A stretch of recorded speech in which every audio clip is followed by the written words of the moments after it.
vocês nessa manhã, e como é bom conhecer gente nova, rever os amigos de longa data, e estar aqui em São José, que sempre tem um clima, só falta praia em São José.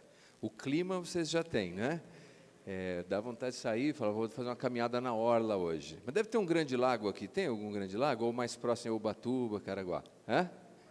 É o Parque da Cidade, ótima sugestão. Você quer fazer uma caminhada lá e receber uma brisa boa, você pode fazer isso. Eu trago saudações da nossa igreja lá em Mogi, a todos vocês. A turma lá não esquece de orar por vocês aqui em São José, tá bom? O escritor disse que seria maravilhoso se a vida fosse como entrar num café gourmet e pedir o café que você deseja, do jeito que você deseja. Você já deve ter observado como é. A pessoa entra, pede um cappuccino, um frappuccino, pede com açúcar, com adoçante, decafeinado, vem do jeito que a pessoa deseja. E algumas vezes nós fazemos esse exercício de imaginação, se pudéssemos chegar num barista celestial e pedir a vida assim, olha, eu quero, por favor, duplo de aventura, mas sem consequência. Ou, olha, me vê aí um frappuccino de casamento harmônico. Não, pode fazer caprichado mesmo com cafeína. Eu gosto, por favor, um café com leite de prosperidade para mim, para essa semana. Hoje eu quero um curto, só reunião breve essa semana. A vida não é assim. Na verdade, a vida é o contrário. É como você está num desses lugares, num Starbucks, e ouvir chamarem o seu nome, e quando você chega lá no balcão, você diz, esse não é o meu pedido. Isso não foi o que eu pedi. Não, é o seu, você quer que eu adicione um pouquinho de paciência extra aí? Esse é o seu café. Essa é a sua vida. O apóstolo João, que conviveu com Jesus, era o mais jovem dos apóstolos, que deitou no ombro de Jesus muitas vezes, dada a sua juventude e proximidade com Cristo. É possível, quando fazemos uma reconstrução do pano de fundo histórico, que ele até tivesse um grau de parentesco com Jesus, quando já era um homem idoso, mas ainda pleno da sabedoria de Deus em sua vida. Vendo que a igreja agora, sob o imperador Domiciano, sofria de perseguições, vendo que crentes eram martirizados, outros tinham seus bens expoliados, e outros simplesmente não se importavam mais com a fé. Ele é inspirado e em sua pena habilmente começa a registrar as mensagens de Jesus e algumas histórias. E num dado momento ele resolve compartilhar uma história para quem recebe uma vida que não era a vida que esperava receber. Como um homem de 77 anos, ele dizia quão satisfeito ele estava com a sua vida. Ele disse, olha, eu estou com 77 anos, eu olho e essa é a vida que eu realmente desejava. 2 semanas depois, nos Estados Unidos, na região do Missouri, um tornado atingiu a casa do filho dele, matando o filho, a esposa e os netos. Tão rápido, em 2 semanas, e aquela já não era a vida que ele desejava ter. Mas não é isso que acontece conosco, é a crise conjugal que nós não esperávamos, é a enfermidade que surge com a qual não contávamos, é ser demitido, é enfrentar um desmando do qual nós sequer imaginávamos que poderia vir no nosso caminho, mas lá estamos nós, com extra cafeína, amargo, sem adoçante, sem açúcar, e é a vida que recebemos. É olhar para o cônjuge e pensar, puxa, está precisando de um acompanhamento aqui, de um conselheiro, de um exorcista, de alguma coisa. Essa não é a vida que eu desejava. João fala para pessoas que estavam enfrentando essa vida que não desejavam. E ele compartilha uma história. É uma história que se encontra no que nós chamamos de os discursos de despedidas de Jesus. Começa no capítulo 13 do Evangelho que traz o seu nome, Evangelho segundo João. Do capítulo 13 ao capítulo 17. Ele começa com um jantar, um jantar que era para ser um momento de comunhão e despedida fraternal, mas vira de cabeça para baixo. Parece aquele Natal de família, que todo mundo fica pisando em ovos para não dizer aquilo que é o estopim explosivo da relação familiar. Quando o tio José, se falar isso, a coisa vai pegar fogo. E é exatamente o que acontece nesse jantar. Nesse jantar, eu não estou esperando a luz acabar, mas não tem problema. Nesse jantar, Jesus revela que há um traidor no meio deles. Objetivamente, há um traidor. Nesse jantar, Pedro não entende os caminhos de Jesus. Nesse jantar, Jesus fala sobre um novo mandamento que ele dá. Nesse jantar parece que as coisas vão ficando complicadas, e os discípulos tinham outra expectativa, porque veja só, Jesus saiu do anonimato da Galileia, e entrou numa carreira meteórica, e a essa altura Jesus é aclamado pelas multidões. Lucas nos diz que durante o jantar, os discípulos estão tão empolgados com a possibilidade de assumir o poder, de dar cabo da bota romana, que eles já estão discutindo quem é que vai ser o ministro da Casa Civil, quem é que vai ser o ministro da Fazenda, e estão fazendo as suas articulações políticas ali, sem vislumbrar o que viria. Quando, a partir do capítulo 14, Jesus, de modo nu, completamente desnudo na sua informação, começa a dizer, abra sua Bíblia, por favor, Evangelho segundo João, capítulo 14. Nós vamos pensar no texto as expressões que encontramos aqui, até o capítulo 16, versículo 5. Então, nós não vamos ler tudo. João 14, versículo 2. A parte C do versículo. Pois vou preparar-vos lugar. Eu quero que você note, eu vou. Vocês não vão agora. Eu vou. Capítulo 14, versículo 3. Não é se eu for, ele diz, quando eu for. Capítulo 14, versículo 5. Veja a surpresa do discípulo, diz assim, não sabemos para onde vai. Capítulo 14, versículo 12, vou para junto do Pai. Capítulo 14, versículo 28, porque os discípulos a essa altura estão ficando tristes, estão ficando aborrecidos. O café que está chegando não é o que eu queria, essa não é a vida que eu queria, não é o que eu esperava. E Jesus então diz a eles, se vocês me amassem, vocês se alegrariam, porque eu vou para o meu Pai. Versículo 16, capítulo 16, versículo 5. Capítulo 16, versículo 5. Eu vou para junto daquele que me enviou. Mas espera um pouco, nós estamos aqui num jantar, discutindo quem que vai ser o ministro da Casa Civil, quem que vai ser o ministro da Fazenda. Nós estamos discutindo aqui a divisão, o fatiamento político do reino, que, ao que tudo indica, está no limiar para ser inaugurado, e agora o Senhor nos diz, eu vou embora. Essa não é a vida que eu projetei quando eu comecei a te seguir lá na Galileia. Essa não era a expectativa que eu tinha. Eu vou embora. É isso que diz Jesus. Então eles já começam a pensar, peraí, então os romanos não serão depostos, a bota romana não vai ser furada, nós não vamos assumir o controle e o poder desse mundo? Eu vou embora. Essa era, meus queridos, uma situação assustadora para esses homens. Essa era uma situação desafiadora. A vida que está se descortinando diante deles não era a vida que eles esperavam receber. E cada um de nós vive isso, a nossa própria versão. Seguimos a Cristo e temos a expectativa do que significa um casamento, do que significa um ministério, do que significa viver em família, do que significa viver a vida. E de repente um rolo compressor de surpresas vem ao nosso encontro e a gente já não conhece o que está acontecendo ali. Mas sejamos francos, a Bíblia não nos promete nada diferente disso. De capa a capa, A Bíblia não nos promete nada diferente do que intempéries, imprevisibilidades, altos e baixos.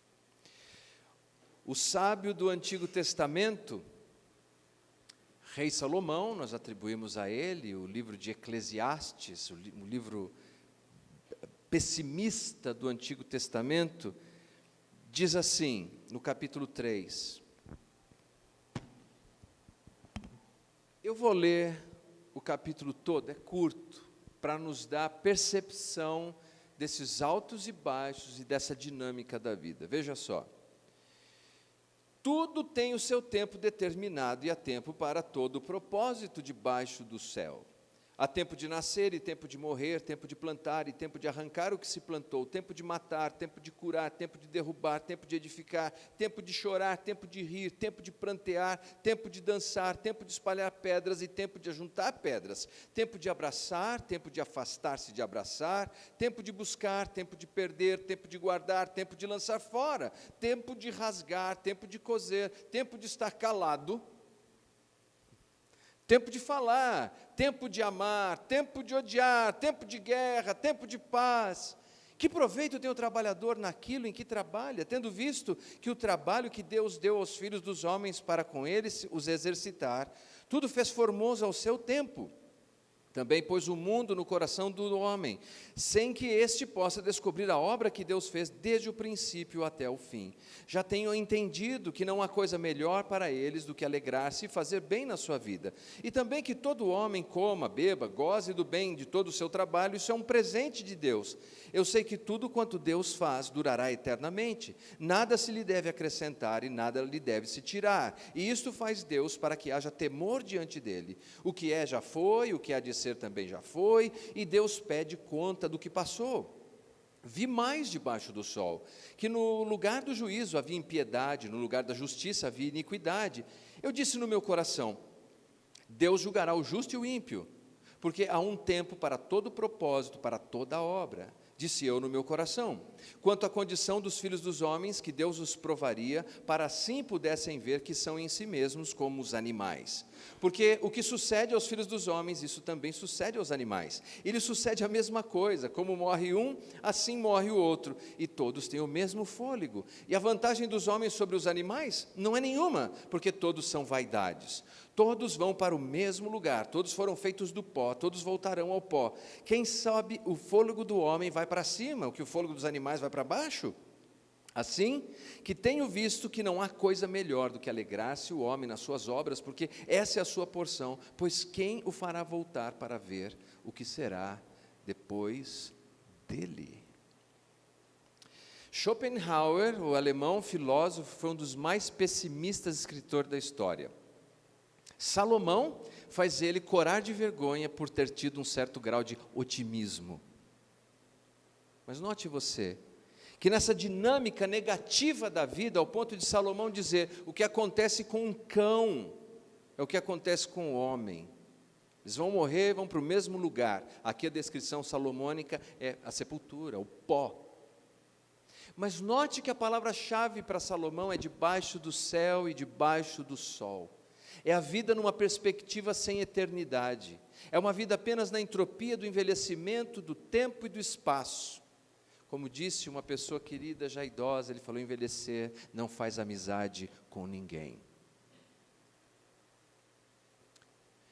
E é nessa dinâmica dessa vida que nos traz o que nós não gostaríamos, mas veja, a Bíblia não traz a ingenuidade de nos dizer que não trará o que nós não gostaríamos. Que nós nos fechamos e tememos amar, porque tememos ser feridos pelo amor. Que não lamentamos porque pensamos que a alegria é o único sentimento virtuoso da nossa fé, o que não é verdade. Jesus chora diante do túmulo do seu amigo Lázaro. Jesus se alegra diante dos seus discípulos que expulsam demônios e têm os seus nomes escritos no livro do céu. Mas Jesus também lamenta no Getsemane. É nessa dinâmica da vida que o pensador cristão Harry Nouwen acerta quando diz assim: nós temos a tendência de nos afastarmos do lamento e da dança, porque nós temos medo de chorar e temos vergonha de dançar. Não é assim? Mas seja qual for, meus caros, a mudança que enxergamos e as crises que passamos debaixo do sol, debaixo do céu, e se você está comigo aí, diga amém. Há alguém que disse, eu vou para além do céu atmosférico que vocês conhecem. Alguém que disse, eu vou para além do sol que vocês contemplam. Eu vou para a casa do meu Pai e eu vou dar algumas dádivas a vocês. Eu serei o intercessor de vocês, orando por vocês sempre, todos os dias. Eu não sei se já aconteceu com você, comigo já. Alguém diz assim, olha, ore por mim, eu tenho isso para resolver, e você acaba esquecendo. Eu não vou pedir para você levar a mão, eu sou o único réu confesso, eu já esqueci. E aí passa 1, 2 meses, a pessoa te encontra e te agradece. Olha, obrigado, hein, deu tudo certo. E você não sabe o que dizer, talvez você vai dizer alguma coisa meio plástica, Jesus é maravilhoso, não é? E Jesus é maravilhoso, porque Ele é o nosso intercessor 24 horas por dia, 7 dias por semana, 365 dias por ano, e se for bissexto, Ele está lá, intercedendo por nós. E ainda que as pessoas falhem nessa intercessão, Jesus não falha em interceder por você. Mas a mais, Ele disse, e eu vou deixar a minha paz, eu vou deixar a minha alegria, mas a mais. E veja o que Ele diz no capítulo 14, no versículo 16.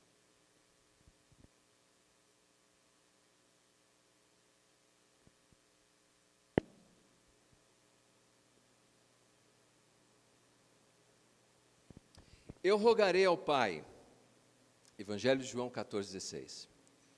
Eu rogarei ao Pai, Ele vos dará outro Consolador, para que fique convosco alguns dias, só quando você estiver muito legal, muito para cima, muito certinho, muito ordeiro, é isso? Não, Ele vai estar com vocês, quanto? Para sempre Ele estará com vocês. O Espírito da verdade, que o mundo não pode receber, porque não vê, não conhece, mas vós o conheceis, porque habita convosco, estará em vós. Capítulo 14, versículo 25 ao 27, tenho-vos dito isto, estando convosco, mas aquele Consolador, o Espírito que o Pai enviará em meu nome, esse vos ensinará todas as coisas, vos fará lembrar de tudo quanto vos tenho dito, deixo-vos a paz, a minha paz vos dou, não vou-la dou como o mundo dá, não se turbe o vosso coração, nem se atemorize, viva a vida destemidamente. Quando pela providência divina você tiver que chorar, chore sem vergonha. Eu digo, chore sem vergonha. Chore. E não esconda o seu choro de ninguém, porque há tempo na providência divina para se chorar. Mas não esconda o seu choro. Chore. Diga, você tem um lenço? Porque o mandamento bíblico, inclusive, não é apenas que você tente me confortar e dizer para não chorar, é que você chore comigo o meu choro. Agora, se na providência divina a música está tocando na vitrola, dance. E dance sem constrangimento e timidez. Dance ainda que pareça que quando você dança, você tomou uma sopa de gesso. Mas dance, viva a vida destemidamente, porque você não vive a vida só, nunca mais. Jesus disse, não se turbe o seu coração. A ideia é, não permita que essa tempestade interior se aloje no seu coração. Não permita que essas incertezas se transformem nesse medo da vida. Viva, veja o que diz Jesus. Jesus disse assim, eu vou te dar mais do que paz, eu vou te dar mais que a minha alegria, eu vou te dar um outro Consolador. Quando eu era um garoto ainda na escola, eu me lembro que nós tínhamos uma professora de língua portuguesa que todos gostávamos, e chegou um dia ela anunciou que ia embora. E nos apresentou o novo professor, nós não tínhamos certeza se era aquilo mesmo, se estávamos felizes, mas sabe de uma coisa? Aquele segundo professor foi ainda melhor que a primeira professora. E nós pensamos, puxa, que não trocou antes? Jesus, é claro, não é menor que o Espírito Santo, essa não é a ideia. Mas o Espírito Santo não é menor do que Jesus na nossa vida. Está conosco todos os dias, sempre. Veja como diz Jesus no versículo 16: eu rogarei ao Pai, Ele vos dará outro Consolador, Paráclito, paralelo, é aquilo que está ao lado, Kálio, chamado, Ele veio para estar paralelo, ao lado, próximo, junto, para te ensinar os passos da dança, e para te confortar e te encorajar nas lágrimas.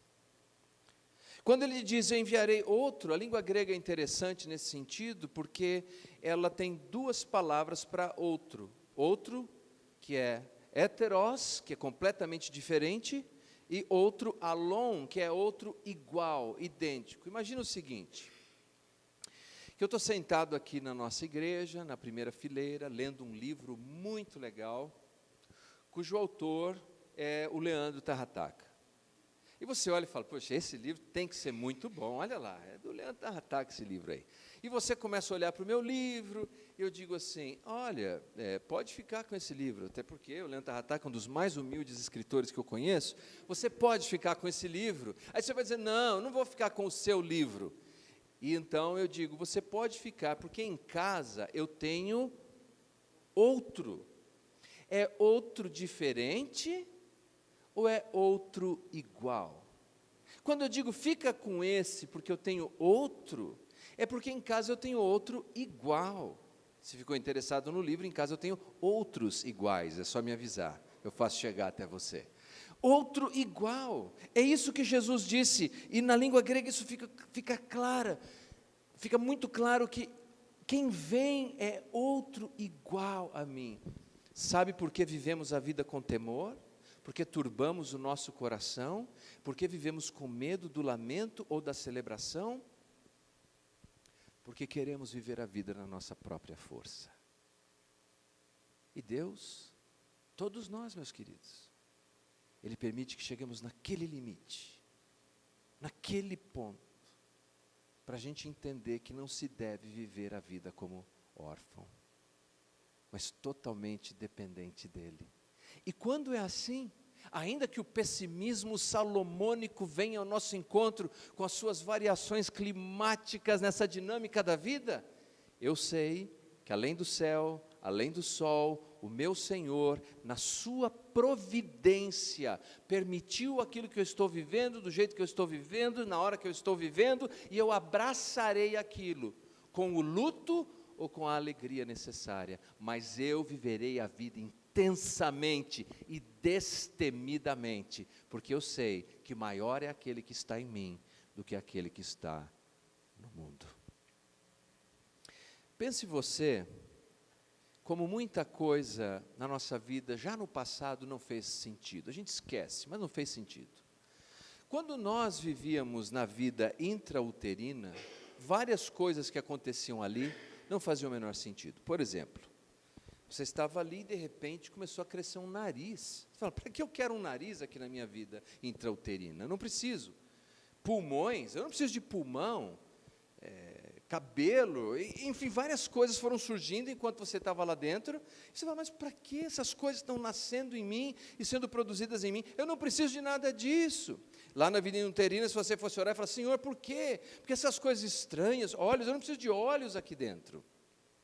Se pudéssemos ouvir a voz de Deus, Ele diria, porque a vida intrauterina não é o fim das coisas. É uma preparação para a vida que você viverá. E quando a gente sai, a gente diz, agora entendi por que do nariz, por que do pulmão, por que disso ou daquilo. Essa vida, meus queridos, que estamos vivendo, é só um preparo. Lembre disso, é só um preparo. E tem uma porção de coisa que está acontecendo e vindo sobre a sua vida, e que vem sobre a minha vida, nessa dinâmica, que para mim não faz sentido. Para você não faz sentido.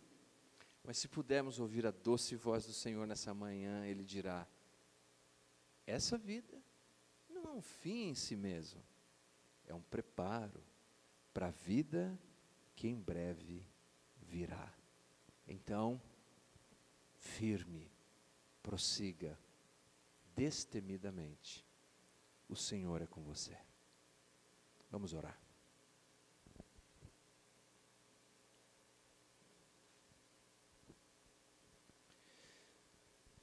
Pai Santo, Pai querido, obrigado por essa manhã, obrigado pela mensagem de João, que certamente encorajou aqueles crentes do primeiro século, que receberam uma vida que não imaginavam receber, com desafios e dores. Mas nas palavras do apóstolo, inspirado pelo Teu Santo Espírito, encontraram consolo, força, para entender que não lutam só, nem celebram só. O Espírito Santo estava com eles. E da mesma maneira, Senhor, enquanto nós enfrentamos nossos desafios e lutas e alegrias, não fazemos isso só. O Senhor está conosco. Abençoa o Teu povo que se encontra aqui nessa manhã e que eles possam, Senhor, ter esta convicção, Pai, e que esta convicção os ajude, cada um deles, a viverem a vida destemidamente. Seja, Senhor, nas lágrimas ou na dança, mas que vivam destemidamente, em nome de Jesus. Amém. Obrigado por me receberem mais uma vez. Deus abençoe o Senhor na sua vida, cada vez mais o seu coração, a sua mente, o seu discernimento e a sua percepção das coisas. Deus abençoe, pastor Marco.